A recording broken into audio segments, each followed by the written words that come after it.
Paano kapag yung taong gusto mong ipanalo, hinayaan kang matalo? Teka, paano nga ba? Kapag yung taong inasahan mong magiging kakampi mo sa lahat, siya rin pala ang makakalaban mo sa dulo. Siya rin pala yung mananakit at sisira sa buong mong pagkatao. Paglilinaw lang ha, hindi ko to sinulat para saktan ka o ipaalala yung taong nanakit sa'yo.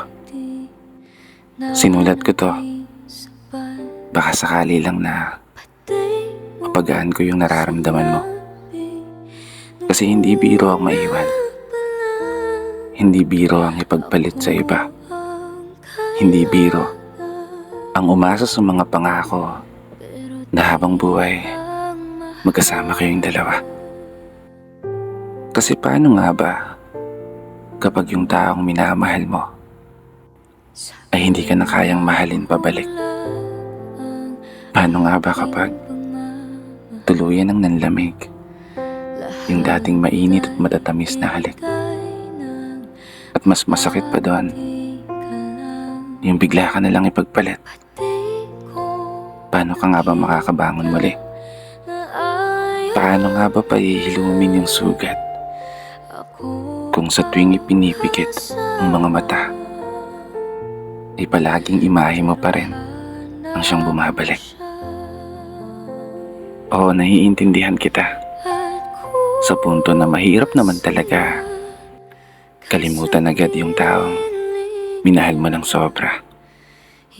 Mahirap naman talaga muling maging masaya kung nasanay ka na siya ang palagi mong kasama.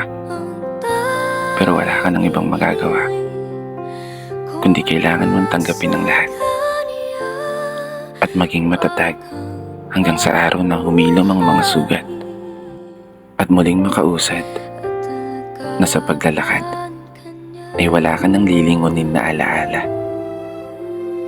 Magiging okay ka rin balang araw. Makakaya mo rin yan.